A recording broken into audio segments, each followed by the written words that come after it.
I am Pei Xiao's second wife, while Lin Ji is the younger sister of his first wife. He claimed Lin Ji was lonely and helpless, asking us to look after her. Yet later, Lin Ji usurped my place, harmed me until I fell ill, and confined me to a remote courtyard for 6 years, all while Pei Xiao remained utterly indifferent. After waiting 6 years for Pei Xiao, I unexpectedly reincarnated, returning to the day he brought Lin Ji back to the estate. This lifetime, I shook off Pei Xiao's hand. Take care of her yourself, we're divorcing. I opened my eyes to meet Lu Yi's worried gaze. Lu Yi, the maid brought from my maternal home, remained utterly loyal. In my previous life, she risked her life to protect me, only to be sold out of the manor by Lin Ji. The mistress has finally awakened. I patted Lu Yi's hand reassuringly, watching the young maid's eyes redden. Hearing the commotion, Pei Xiao strode over, stirring a gust of wind. Pei Xiao, just past 30, stood tall and straight. His sharply defined features were now furrowed with frown. Cease this nonsense. Lin Ji is merely my sister. Sister. Seeing him like this, I felt a wave of dizziness. His beloved sister, a cuckoo in the nest. She lived in the main courtyard, attending to him personally. She drugged me to make me ill, then seized the kitchen duties from me, banishing me to a damp, cold Buddhist hall for 6 long years. And all this stemmed from Pei Xiao's indulgence. Pei Xiao and his first wife had been childhood sweethearts. Tragically, she passed away young, leaving only a child. The family arranged for him to marry me as his second wife. Though we never shared deep marital affection, we once treated each other with mutual respect and courtesy. That changed when Lin Ji appeared, claiming to be the late wife's sister to seize everything from me, all while Pei Xiao turned a blind eye. Now, looking at Pei Xiao, I felt only disgust. Taking a deep breath, I spoke calmly, Pei Xiao, let us divorce. What you do from now on is none of my concern. Before he could respond, I rose with green support and continued, I know Lin Ji is your first wife's sister. Caring for her is your duty. But I bear no such obligation. I refuse to waste my energy entangled between the two of you any longer. Seeing Pei Xiao offer no reply, only an impatient gaze fixed on me as if searching for some hidden meaning, I averted my gaze from his eyes and looked at the desk. The divorce papers, I said. I'll have them delivered to your courtyard tomorrow. Please sign them. Then we can part ways amicably. Hearing this, Pei Xiao finally let out a soft laugh, as if he'd caught me red-handed. Tomorrow? Lu Wanning, are you threatening me? I couldn't be bothered to argue further. I had Lu Yi escort him out, intending to send him on his way. With a sweeping gesture, Pei Xiao pushed Lu Yi aside and stepped forward to block my path. His voice dripped with scorn. Lu Wanning, in the Pei household, you do well to rein in your underhanded tactics. I won't be intimidated by your threats. No need to wait until tomorrow. Ink, paper, and brushes are all here. Why not write it now? Convinced I was merely posturing, Pei Xiao pointed calmly at the desk. Your Lu family is but a minor house. This marriage to the Pei estate was begged for by your parents. Divorce me? And do you intend to throw yourself from the city gate? If you dare not write it, come with me to apologize to Lin Ji. I shoved Pei Xiao away with such force that he, caught off guard, nearly slammed into the door. Lu Wanning, what the hell is wrong with you? With pen, ink, paper, and inkstone all at hand, there truly was no need to wait until tomorrow. I picked up the brush and swiftly wrote out the terms. A single sheet of divorce papers, I turned and slammed it against the stunned Pei Xiao. Sign it. Refuse. And you're a coward. In my past life, I softened my heart and let Lin Ji enter the manor. Then Lin Ji stepped on me. Climbing higher and higher, Pei Xiao cherished his childhood sweetheart, his first wife. Yet when he married me, he did so with 3 letters of betrothal, 6 gifts of dowry, and an 8-man palanquin to bring me home. Though my Lu family was not prominent, I was a daughter cherished and raised by a noble household. Pei Xiao's mother visited several times, hearing of my virtue and kindness, pleading with my father for my hand. Pei Xiao himself promised me during our wedding banquet that he would cherish me for a lifetime and entrust me with the household. Before my daughter married, I knew nothing of the world's treacherous ways. I only heard that Pei Xiao was a great general who fought across the land, brave and mighty, protecting the great Zhou dynasty, a towering hero. Only after 6 wasted years in the inner courtyard, through endless days of solitude, did I realize Pei Xiao never loved me. He married me merely because he needed a wife of unblemished lineage who could manage the household. His young child required a kind-hearted mother. This arrangement was acceptable. A respectful coexistence between spouses was better than nothing. He afforded me sufficient dignity, and I managed the household until the Lin family's decline. When Pei Xiao brought Lin Ji back to the estate, Lin Ji bore such a striking resemblance to her elder sister that Pei Xiao was transfixed at first sight.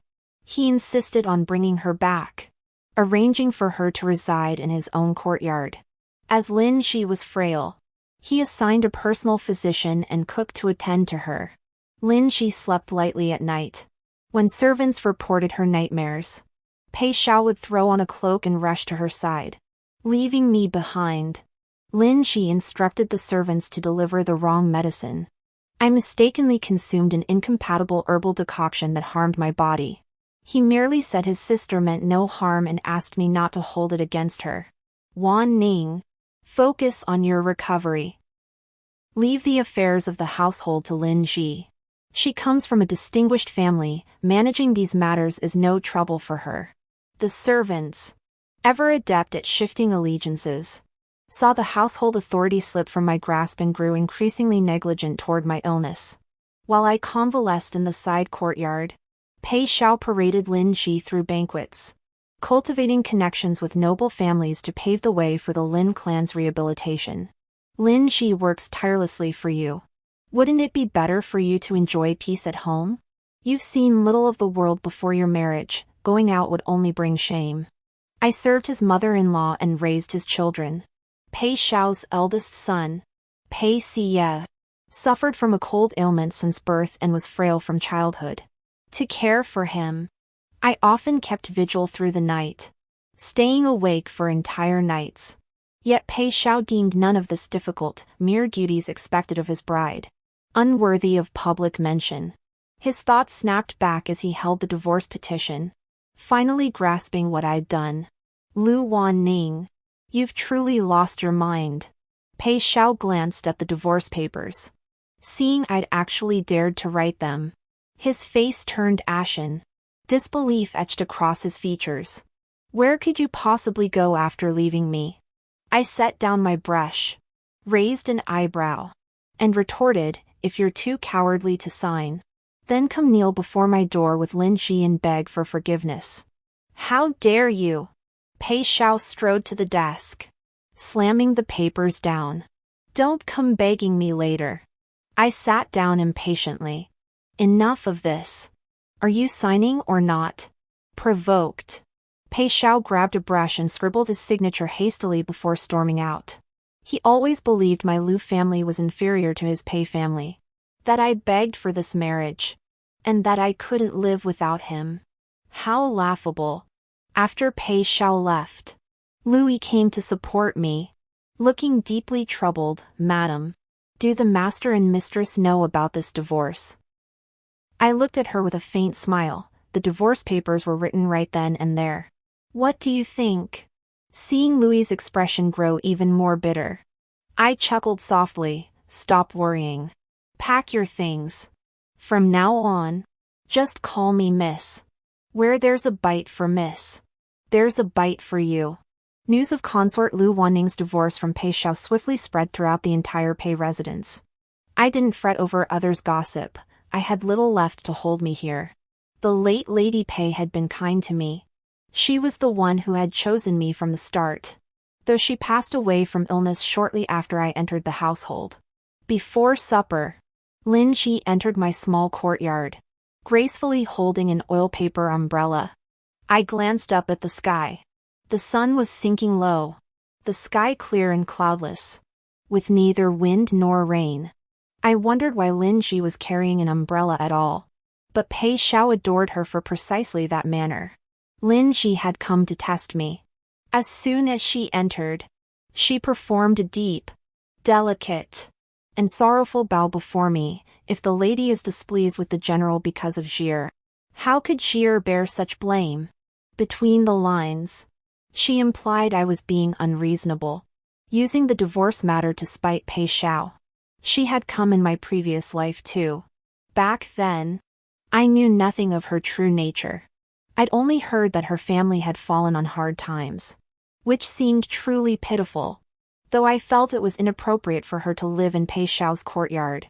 I could only feel pity for an orphaned girl. Before she could kneel, I hurriedly helped her up. Lin Ji then used that as an excuse to lean against me and weep profusely. Pei Xiao witnessed this and once again lectured me at length. This lifetime, I already know her true colors. Let her kneel if she wishes. I sat motionless in my chair. Sister is more than capable. In the days to come, the general will need your care by his side. Lin Shi faltered, stammering, "Madam misunderstands. There is nothing improper between the general and me." I feigned confusion. Does sister not wish to accompany the general? After our divorce, the general's residence must still have a lady of the house. Lin Shi opened her mouth, a flicker of joy in her eyes. She had always wanted to replace me, to become Pei Xiao's true wife. Alas! Though Pei Xiao looked down on the Liu family, he despised the fallen Lin family even more. He favored Lin Shi for her looks and treated her with special care. Yet even while I recuperated from injury and illness, with Lin Shi constantly by his side, he never considered divorcing me to replace me with her as Lady Pei. These two, one scheming, the other haughty, let them entangle themselves for the rest of their lives. Let's see how far they can go without me. Lin Shi confirmed the divorce from me, leaving with unhidden joy. The door creaked open, and a shadow appeared outside the window. I looked out and sighed, "Come in." After a long moment, a small figure slowly entered. Lifting his head, a childish voice asked, "Is mother divorcing father?" Pei Xiu, the only child of Pei Xiao and his first wife, and the only child I had in my previous life. When I married Pei Xiao, he was just 2 years old, waddling about and calling me mommy in his baby voice. In the blink of an eye, he was already 6, his childish tone having deepened slightly. Having lost his mother at a young age, with a careless father and an ailing grandmother, he felt profoundly insecure without family. After accepting me as his mother, he clung to me constantly, terrified I might abandon him. After Lin Shi replaced my medicine and stripped me of power in my previous life, grief and anger overwhelmed me. I once considered leaving the Pei household entirely, even returning home to live out my days as a lonely, childless spinster. But as I packed my belongings, Shiyu saw me. He said nothing, only turned and hid in his room, weeping silently. He was only 10 then, just beginning to understand the world. Lin Ji, his own aunt, treated him with suspicion and refused to raise him properly. After all, Lin Ji aspired to become the matriarch of the Pei household. She would eventually bear her own children. Supporting a legitimate eldest son significantly older than her own offspring would only hinder her ambitions. If there was anything that still tied me to the Pei residence, it was Pei Xiu. With Pei Xiao being so blind, I couldn't help but worry whether this little boy would receive a proper upbringing within the mansion. I stroked Shiyu's head, hesitating as I asked, "Little Yu, if your mother and father were to part ways, would you be willing to come with me?" I saw Pei Shiyu's eyes light up, only to dim again. Shiyu shook his head softly and said, Mother should go on her own. I am a child of the Pei family. Mother cannot take me away. Holding his tiny hand, I felt a deep sorrow. He was still so small. A soft little bundle. If you wish, Mother will take you with her no matter what. Pei Shi remained resolutely firm in his refusal. Very well. Staying with the Pei family. He would still be the eldest son of the legitimate wife, the son of Pei Xiao's most beloved first wife. Following me would mean a life of constant upheaval. I instructed the estate steward and she used wet nurse to care for him diligently. I held him close again and again in my arms. In that embrace, I missed the look in Pei Shi's eyes, a look unnatural for his age. After the divorce decree, I prepared to leave the Pei residence with my dowry. On the day the carriage was ready, a servant from Pei Xiao's courtyard came to announce that if I had second thoughts, I need only tell him, and he would consider the divorce decree null and void. I politely dismissed the servant. Hesitating at the door, he asked, "Is there anything else the lady wishes me to convey to the general?" I smiled and shook my head, nothing. When Louis came to whisper something in my ear, my expression hardened. I called out to the servant, "Wait! Gather a few men and follow me." The servant looked bewildered, but having been in charge of the household for years, they were accustomed to my commands.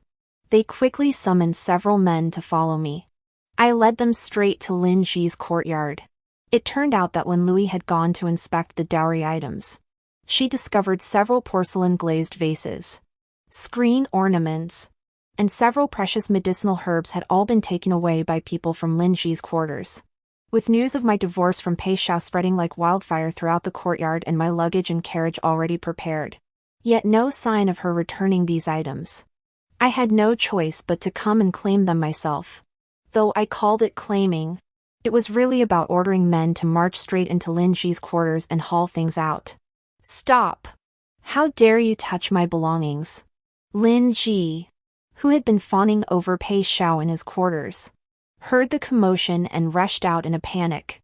Seeing the servants carrying things out of her room, she flew into a rage. "You insolent servants! How dare you act so brazenly in the general's courtyard?" She tried to block them, but the servants didn't recognize her and paid her no mind, pushing her aside and continuing their work. Lin Ji stomped her feet in frustration, then dashed to Pei Xiao's quarters to summon reinforcements. By the time she dragged Pei Xiao out, the servants had already moved everything into the courtyard and were packing it into boxes. Pei Xiao's face darkened as he bellowed, "Halt! All of you!"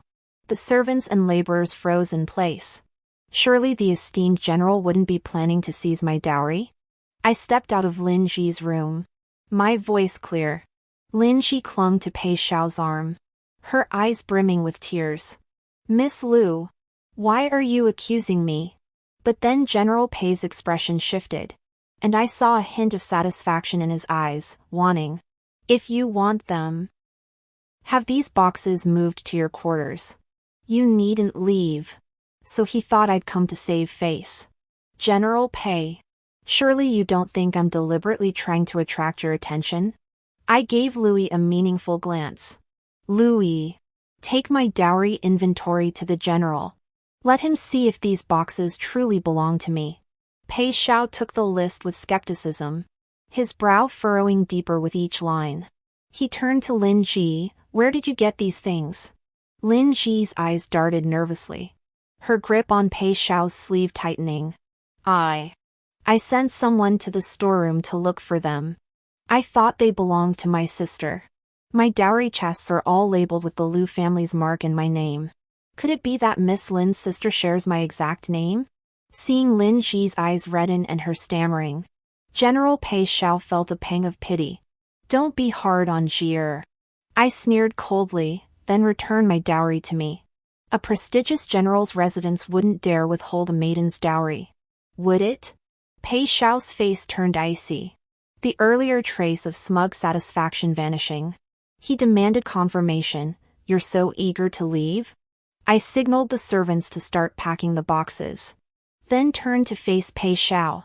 My gaze unwavering, I couldn't ask for more. Fine. Fine. Fine. Pei Xiao spat out 3 angry fines. His hand trembling as he pointed at the boxes. Lin Ji, clutching Pei Xiao's sleeve, spoke in a feeble voice, brother-in-law. It seems Miss Lu truly wishes to leave. Why not let her go? Jir will accompany you. Pei Xiao's eyes locked on me, but I paid him no mind. After a moment, I scoffed. If you're leaving, hurry up. Ji Jiao, have the steward take you to pick out new things for your room. Whatever you want, you shall have. Lin Ji's delighted voice chimed in immediately, her face flushing coyly. Thank you. Brother-in-law. You're so kind. Brother-in-law. Brother-in-law. I turned away in disgust. In my past life, these two would constantly dangle the brother-in-law and sister labels before me, using it as a fig leaf for their flirtatious glances.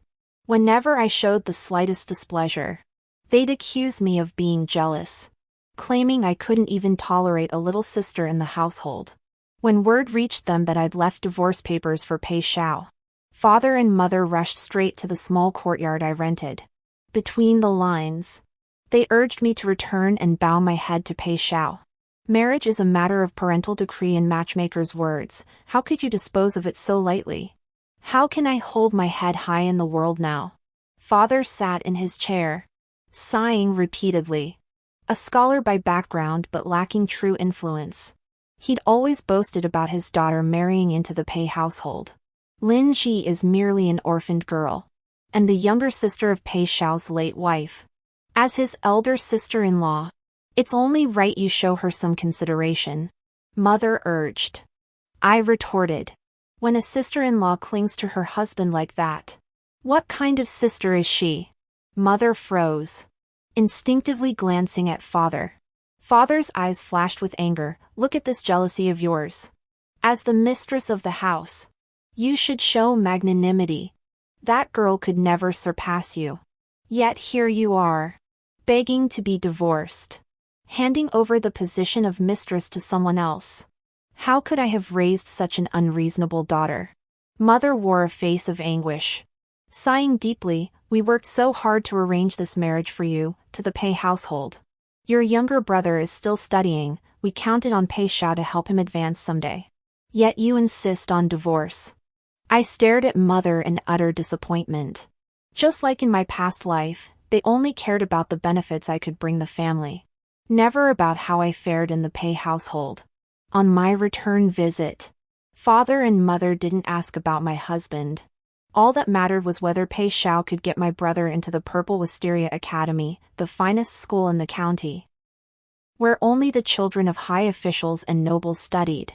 Seeing my silence, father slammed the table and declared, You, go apologize to Pei Xiao right now. Beg for mercy. Arrange for that Lin Ji to be brought in. Pei Xiao will surely appreciate your effort.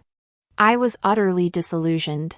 After marriage, my parents were no longer my support. How pitiful that in my previous life, when I was lonely and isolated in the side courtyard, I still dared to hope they would come and bring me home. Both Pei Xiao and I have signed the divorce papers. I've moved all my belongings out. Asking me to return? Absolutely impossible. I rose and beckoned Louis over. I know the neighbors will gossip, but father and mother needn't worry, I'll disgrace you by returning. A daughter married away is like water poured out. I'll be leaving in a few days. Louis. See the guests out.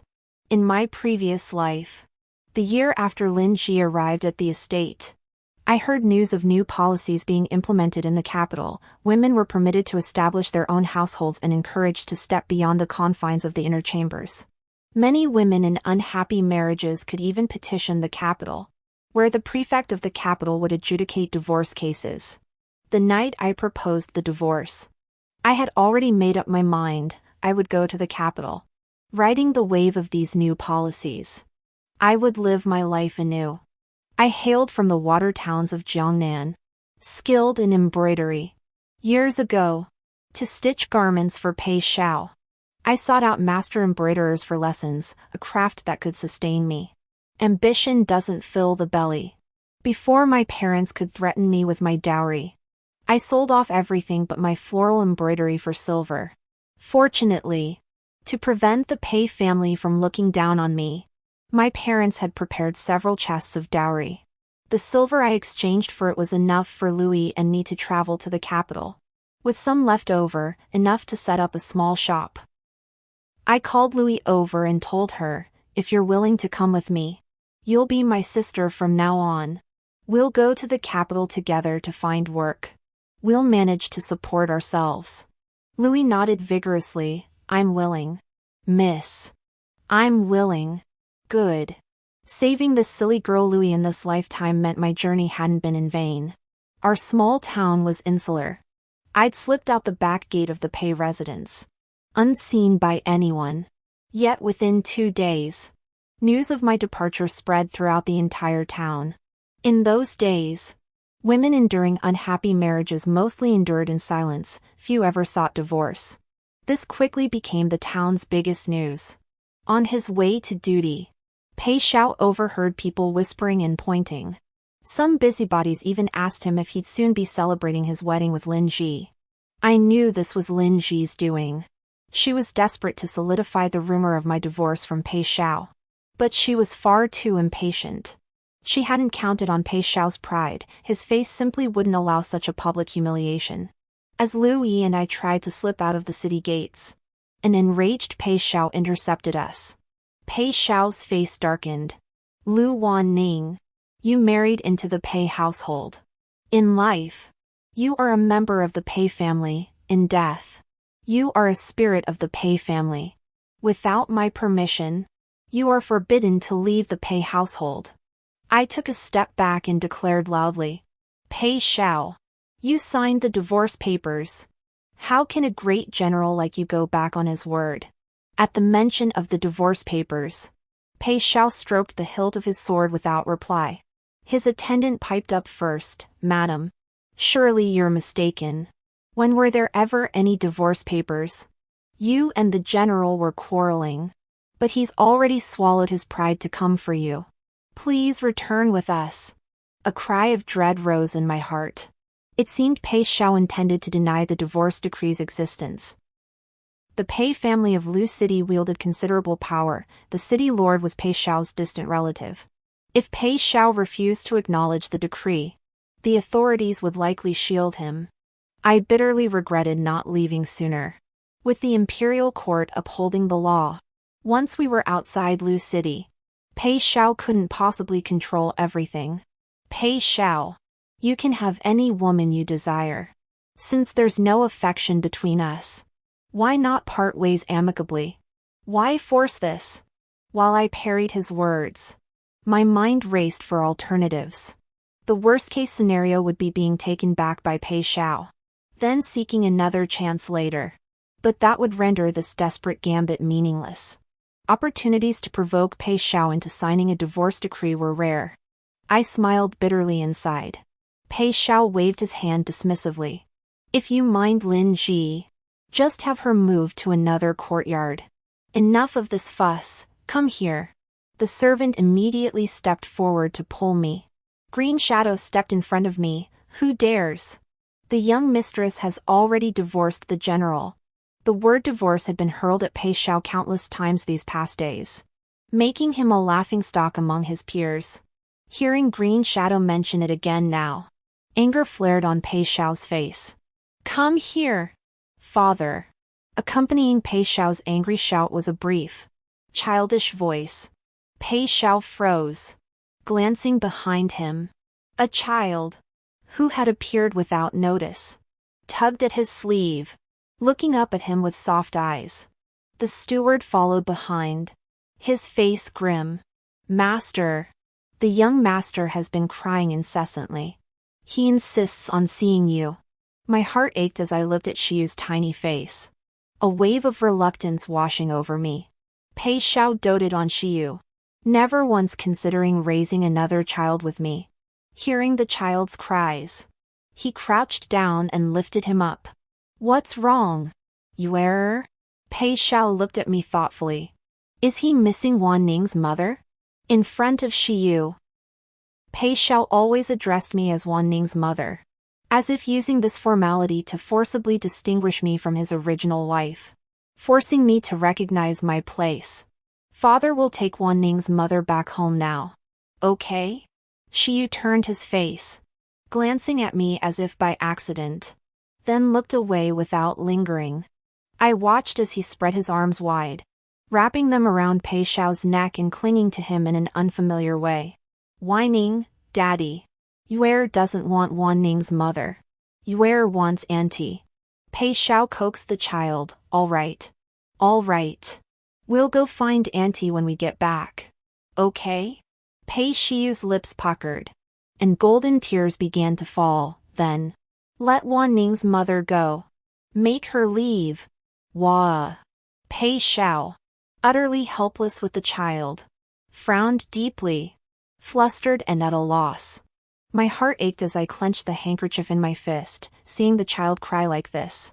If he choked on his own tears, it could leave lasting damage. Pei Xiao clearly had no idea how to comfort a child. Never mind. We'll figure it out later. I almost reached out to embrace Shi Yu. The little one twisted his head and buried himself in Pei Xiao's embrace. Daddy. Daddy doesn't love you anymore? He sobbed, gasping for breath. You are Mrs. Mommy. At those words, Pei Xiao halted his stride toward me, his expression unreadable.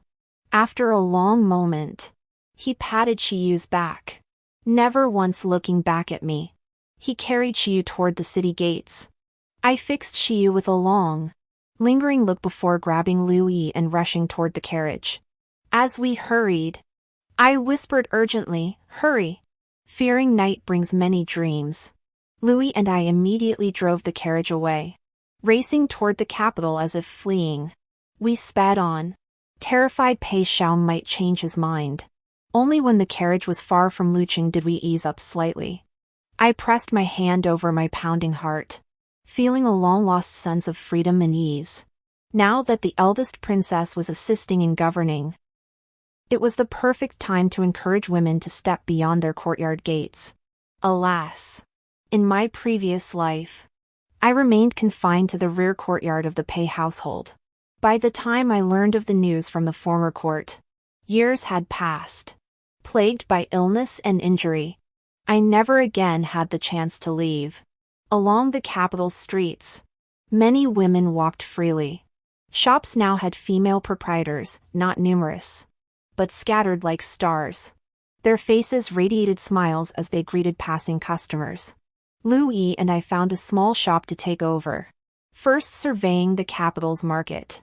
Fortunately, opportunities for women to appear in public had increased, and demand for fashionable clothing and jewelry had surged. Both ready-to-wear shops and tailors were struggling to meet demand. I tested the waters with several floral embroidery designs I had on hand, attracting considerable interest. The intricate stitching and design of Jiangnan floral embroidery captivated many ladies and young misses. With the government encouraging women to establish businesses, no one dared to bully us, and Louis and I smoothly set up our shop. By the following year, the capital officially issued a decree allowing women to register their own households. I was among the first to apply for a female household registration, listing both Louis and myself. Holding the household register, Louis wept with excitement. Miss, we're a family now. I patted her head. When we have time, I'll teach you to write. You must learn to recognize your own name. Look, do you know what these 3 characters are? Louis shook her head. I pointed to each character in turn. Lu, E.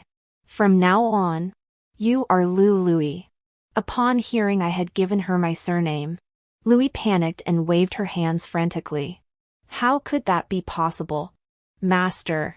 If Master were to find out, how could Louis bear his surname? I held her hand and explained, the court now permits women to establish their own household registrations. Lu is my surname. You are my sister. So naturally you take my surname. It has nothing to do with my father. The money for my parents' dowry, I'll repay them once I've saved enough. But I am an independent person.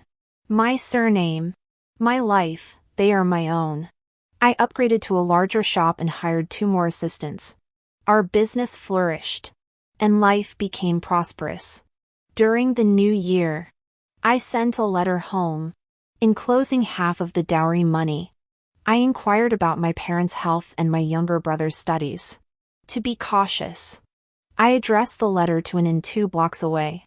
A month later, father's reply arrived. He asked if I had remarried, mentioned that Pei Xiao still had no proper wife, and urged me to stop fooling around outside and return home soon. I simply tucked the letter away and paid it no further mind. Hearing news of Pei Xiao and Lin Shi again left me dazed. I realized I hadn't thought of them in ages. The tidings came from a merchant in Luqing, who said that since my departure, Lin Shi had taken up residence in Pei Xiao's courtyard, presenting herself as the mistress of the Pei household and accompanying him to various banquets. Yet for some reason, Pei Xiao never mentioned marrying Lin Shi, so she remained by his side without any official status. Around New Year's, I heard the Pei household was preparing a wedding. General Pei was to marry his first wife's younger sister. What was her name again? Louis whispered from the side. Lin Ji. Oh right. Lin Ji. The wedding sedan chair was carried out from the general's residence. They said her maternal family had few remaining members, so she'd depart from the general's estate, circle the city once, then return to the residence for the ceremony. But guess what happened during the wedding rites? A bystander eager for gossip urged, "Hurry up. What's the big secret?" The vendor chuckled. Well, General Pei has a son from his first wife, Lin Ji's auntie. The son was present during the ceremony and even presented tea to Lin Ji. But during that tea offering, a bit of his sleeve slipped up, and General Pei saw it. The vendor acted it out vividly. That little arm was covered in bruises. When questioned, it turned out Lin Ji had beaten him. What a venomous woman! That was her own nephew. TSK. Louis asked, "What about the wedding?" Naturally it was cancelled. Lin Ji was driven out of Luqing. General Pei cherished his son like the apple of his eye, wanting him by his side every day. I pressed urgently, "The child? How is the child now?" With General Pei personally overseeing him, what could possibly go wrong? I heard he had dozens of maids and servants assigned to him, including martial arts instructors, and even brought a tutor home from the academy. A wave of murmurs rippled through the crowd, though I breathed a sigh of relief. Something felt off. In my past life, Yue and Pei Xiao weren't close. His birth mother died young, and Pei Xiao couldn't be there for him, so Yue always harbored resentment toward his father. At first, Pei Xiao felt remorse toward Yue, but as time passed and Yue remained distant, Pei Xiao gradually lost the desire to be a considerate father, sending Yue to board at the academy for his studies at an early age. Yet in this life, Yue remained at home. Even when I left Luqing, he still clung to Pei Xiao, acting spoiled. Then there was Lin Ji. Though malicious and treacherous, her true feelings toward Yue remained hidden. Yet everyone witnessed Pei Xiao's deep affection for his late wife, so she dared not openly bully Yue, let alone harm him or leave lasting scars. I recall the day of our divorce. The look in Yue's eyes, a maturity unnatural for his age, leaving me with lingering doubts. Had he discovered something? Or perhaps he, like me, my timing in opening a shop in the capital was fortuitous, seizing the pioneering opportunity for women to establish businesses. Officials under the Grand Princess's patronage held me up as a model, offering considerable support. The embroidery patterns I brought from Luqing were indeed novel and exquisite. Working diligently with Levi, we coordinated garments, accessories, and handkerchiefs into matching sets, each themed as limited edition masterpieces.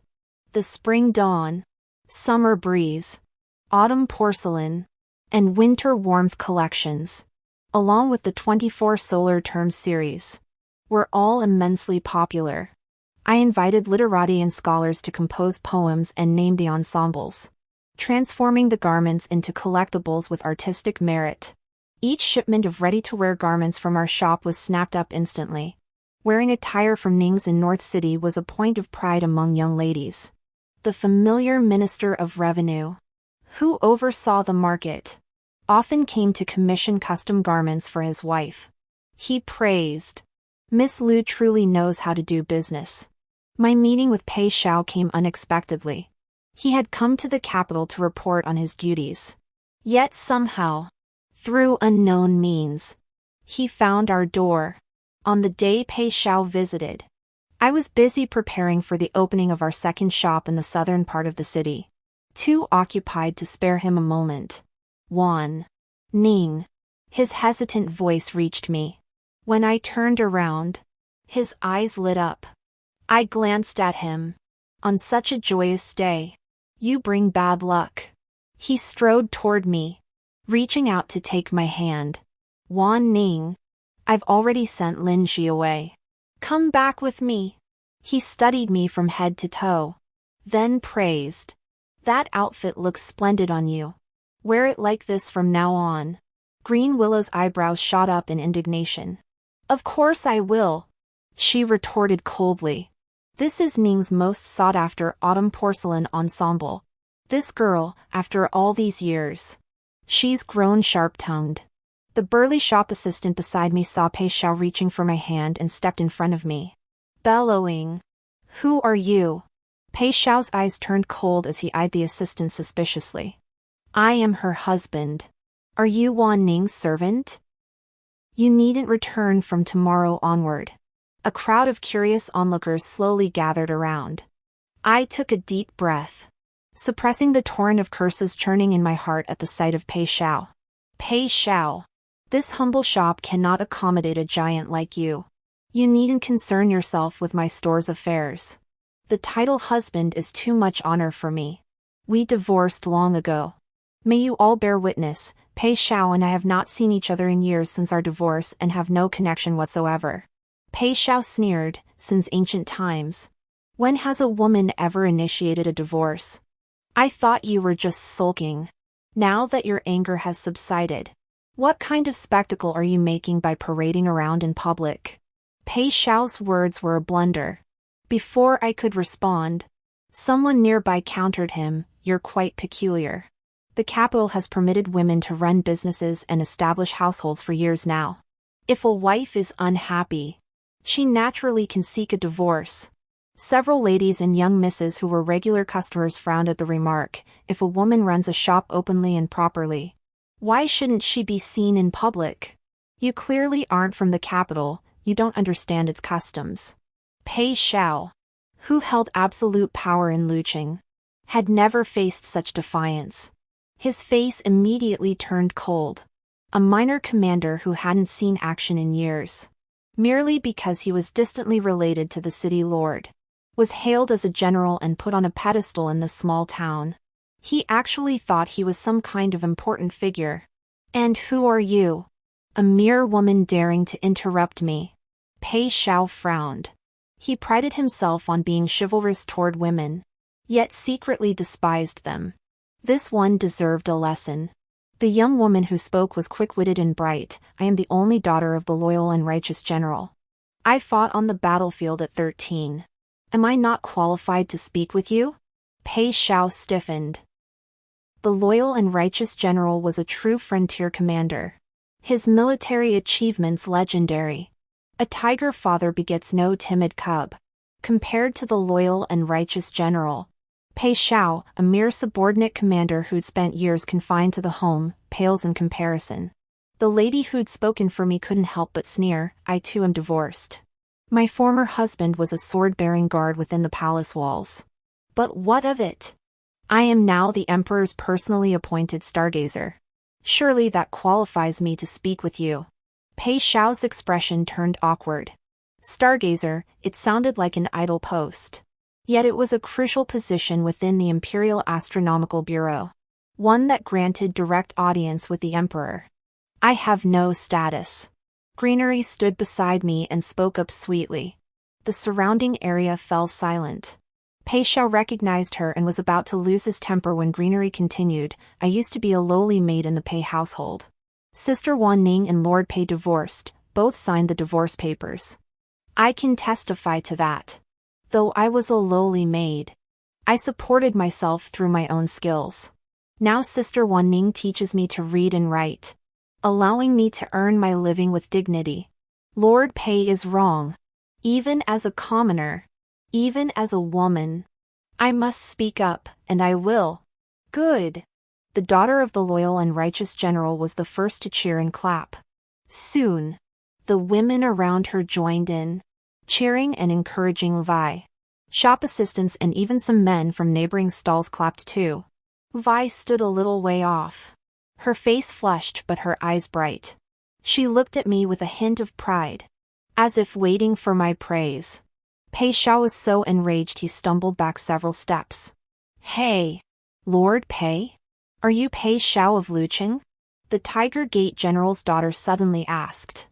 I nodded, looking at her questioningly. Pei Xiao of Luqing, no military achievements to his name. Yet he's lived off the people's taxes for years. Protected by the city lord. He's forcibly collected taxes from the common folk. His journey to the capital must be to face dismissal and punishment. Before I could look away, Pei Xiao staggered back several steps. His face ashen. His eyes fixed on the commander like a vicious dog, proving her words were true. He who does much wrong will surely perish. He actually tried to deceive me, coaxing me back, utterly shameless. My new shop opened as scheduled, and its opening day revenue alone surpassed the initial capital invested in that first small shop in the capital years ago. Upon hearing of my success, the princess heard our story and praised me and my sister Vi for our self-reliance and hard work, personally inscribing a plaque for us. Pei Xiao was dismissed from office and imprisoned for 2 years. After being released, he was arrested again before even leaving the capital, accused of bribery and favoritism during Lin Ji's rescue. This case had lingered for years, stalled by the authorities' lack of evidence. Coincidentally, the receipts for the very transaction Pei Xiao had insisted on, despite my protests, were still in my possession. I submitted them to the authorities, securing his conviction. By the time he was released again, I had become a wealthy merchant with over a dozen chain stores. Ning's had expanded from the capital to Chang'an and then to Jinling. Now, Lu Wanning, the female merchant, was a household name.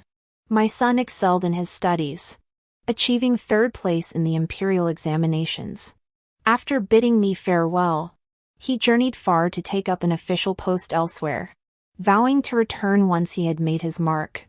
Pei Xiao stood before my residence when a servant informed him I had a son who had gone to take the exams and become an official. The news sent him reeling, and he collapsed unconscious at the gate. When he awoke in the gatehouse, he gasped frantically, How? How could she have another son?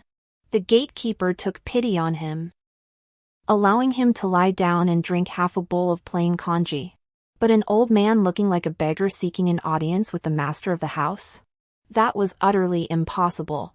After waiting fruitlessly at the gate for several days, Pei Xiao gave up hope. Clutching his meager belongings, he stumbled back along the road to Luqing. He clung to the thought that he still had another son at home. Returning now, someone would be there to care for him in his old age. But my son, who passed the imperial examination as a 3rd-place scholar, was named Liu Yu. After Pei Xiao abandoned us and faced punishment in the capital, our Lu city home was confiscated, and Yu's academy education was cut short. The boy was quick-witted. Before my messenger could finish speaking, he volunteered to come to the capital to find me. From then on, he simply changed his surname, becoming my son, Lu Wanan's son.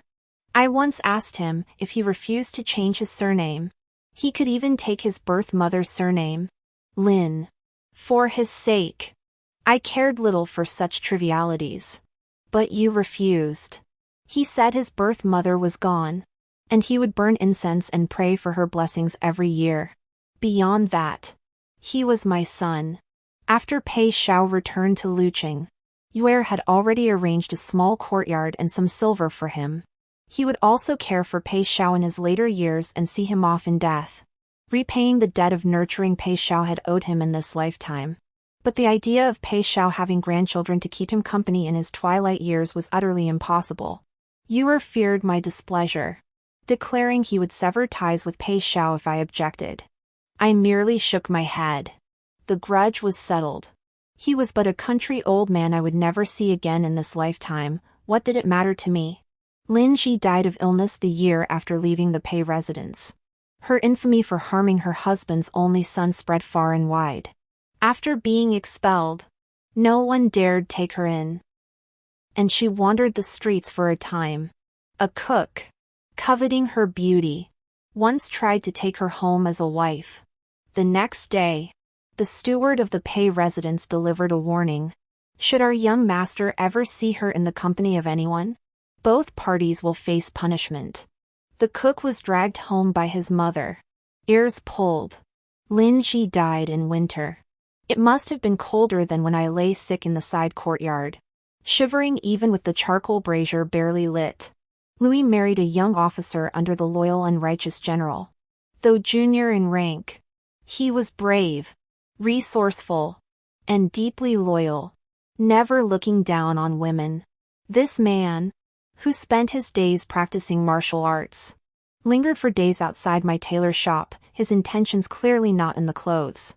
After her marriage, Louis remained the proprietor of my southern shop, traveling far and wide. She even brought back veils and fine silk brocades from the western regions alongside me. The new policies aim to grant women freedom, not to impose rigid constraints upon them. We can choose to marry the one we love, raise a cherished child, or walk away from an unhappy union. Whatever decision she makes, I will stand by her. Likewise, should Ryu find a beloved maiden in the future, I offer my blessings.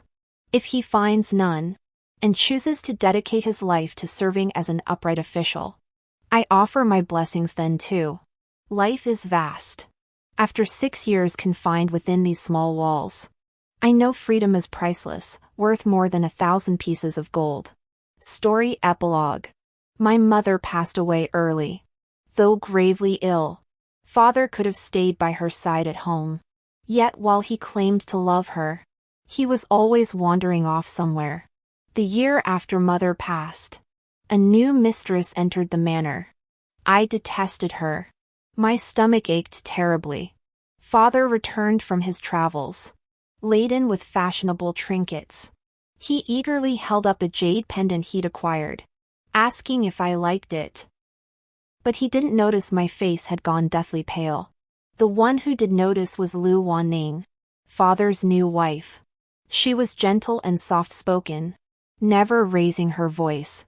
Lu Wanning pulled my careless father aside, knelt down, and wiped the cold sweat from my forehead with her sleeve. "Where?" she asked. "Where does it hurt?" I didn't want to tell her, but the pain was so intense it made me double over. Lu Wanning panicked, scooped me up, and rushed straight to the physician's quarters, leaving my father stunned in place. How could such a petite woman lift me so effortlessly? The physician declared I must never eat berries again, neither the fruit itself nor jam. Even the slightest contact would trigger stomach cramps. After that, berries vanished from my table. I assumed it was Father's doing, until one day, while reading in his study, he casually brought me a plate of fruit. Gazing at the vibrant berries, I finally understood it had been Lu Wanning who'd always cared for me.